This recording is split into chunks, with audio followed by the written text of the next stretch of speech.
They didn't ask why I was upset. They just sighed and said, "You're being dramatic." That was the moment I realized nothing I did would ever be enough, because effort was expected, not appreciated. So I stopped trying, and the silence that followed told me everything I needed to know. They said it like an observation, not angry, not concerned, just tired of hearing about it. "You're being dramatic." Everyone nodded, and for the first time, I didn't feel hurt. I felt finished. My name is Maya Collins. I was 35, worked in operations management, and had spent years trying to be understood by people who benefited from misunderstanding me. I was always the one explaining, clarifying, trying again, softer this time. I thought effort would eventually earn respect. It didn't. Every time something crossed a line, I handled it carefully. I chose my words. I waited until emotions cooled. I explained impact instead of intent, and every time the response was the same. "You're too sensitive." "You're making a big deal out of nothing." "You always take things so personally." They didn't say it with cruelty, they said it with confidence. Sitting there, listening to them dismiss me, like this was a personality flaw instead of a pattern, something clicked. They weren't overwhelmed by my emotions. They were inconvenienced by my boundaries.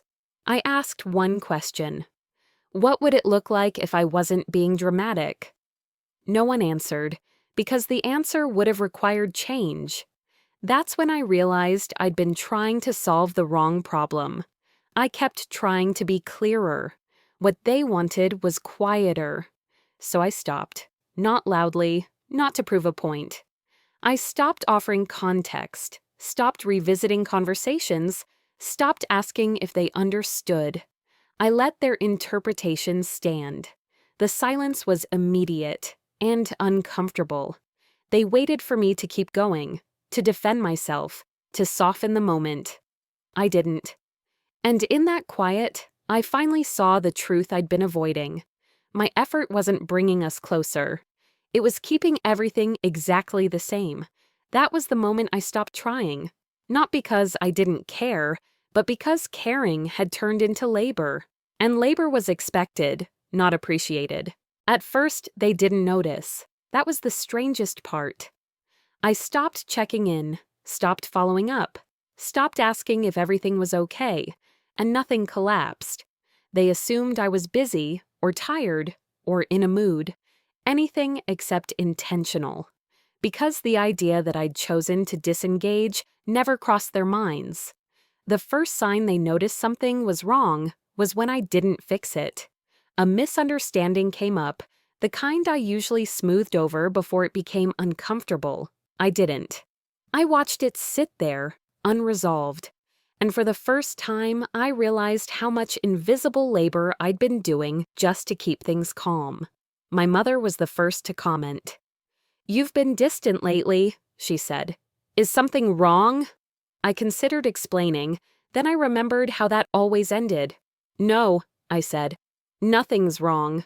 She didn't like that answer, because nothing's wrong gave her nothing to argue with. They tried prompting me back into my role.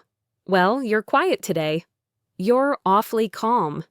"You don't usually let things go like this." I nodded. "I know," and left it there. The discomfort started to spread. Without me translating emotions, conversations stalled. Without me clarifying intentions, tension lingered. Without me smoothing edges, things stayed sharp. They weren't used to that. My sibling confronted me directly. "You don't seem like you care anymore," they said. "I care," I replied. "I just don't perform it." They frowned. "That's not fair." I didn't respond.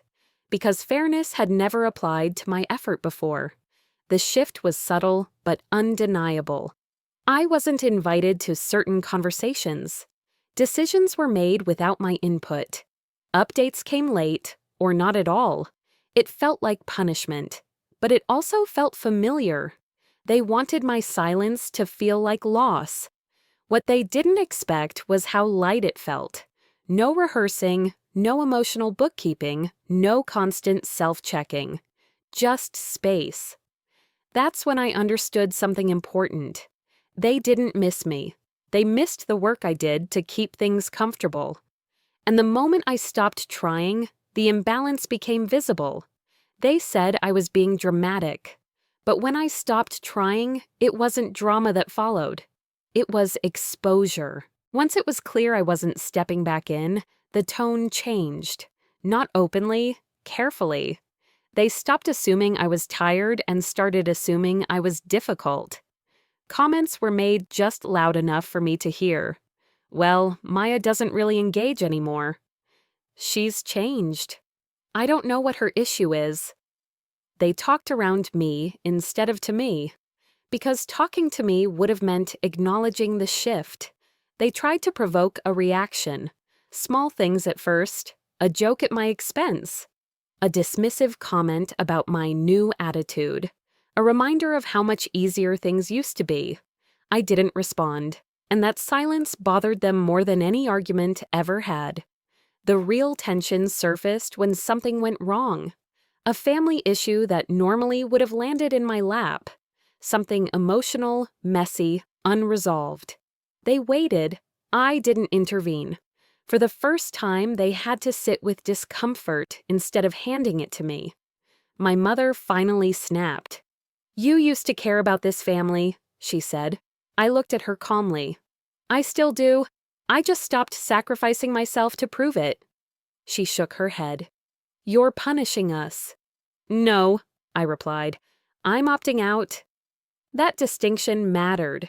They began to frame my withdrawal as cruelty, as if my refusal to manage emotions was an act of aggression. "You're cold. You're distant. You don't make any effort anymore." They weren't wrong. I wasn't making effort. Not the kind they were used to. The consequences became clearer. I wasn't asked for opinions. I wasn't included in plans. I wasn't kept in the loop. They wanted exclusion to feel like leverage. But something unexpected happened. It felt like relief. Without my constant effort, patterns surfaced on their own. Conversations stalled. Misunderstandings lingered. Tension stayed unresolved. And instead of asking why, they blamed the absence of my labor. That's when I understood the full picture. They never valued my effort because it was invisible. They only noticed it once it was gone. The final attempt came quietly. A message asking if I was ready to move forward. No mention of the dismissal. No acknowledgement of the exhaustion. Just an expectation that I'd return to normal. I didn't reply because normal had required me to disappear. They said I was being dramatic, but drama would have been a confrontation. What I chose was simpler. I stopped trying. And the moment I did, the entire dynamic exposed itself, not through chaos, but through the weight of what no longer held it together. Nothing dramatic followed, no big fallout, no final argument, no apology, just space. And for the first time, the space felt intentional. I didn't feel angry anymore. I felt relieved. Relieved that I wasn't rehearsing conversations in my head. Relieved that I wasn't calculating how to be taken seriously. Relieved that I wasn't spending energy trying to prove that my feelings deserved room. I hadn't lost anything. I'd stopped giving it away. They still believe I stopped trying because I was emotional. Because I couldn't handle things. Because I was being dramatic. That story makes it easier for them. It lets them avoid the truth. The truth is simpler. I stopped trying because effort without respect turns into self-erasure. I stopped trying because explaining myself had become a performance instead of a conversation. I stopped trying because every time I did, the goalposts moved. Life on my side grew quieter, not empty, clear. I started responding instead of reacting, choosing instead of negotiating, letting silence stand where explanations used to be demanded. And the world didn't collapse. They noticed the difference eventually. Not because they missed me, but because things stopped running smoothly. The emotional glue was gone, and they didn't know how to replace it. I used to think letting go meant giving up. Now I know better. Sometimes letting go means refusing to keep trying for people who only value you when you're accommodating. They said I was being dramatic. I didn't argue. I didn't correct them. I didn't explain. I just stopped trying. And in doing that, I took back something I didn't realize I'd surrendered for years: my time, my energy, my authority over my own experience. That was the moment everything actually changed. Not when they spoke, but when I finally went quiet and meant it.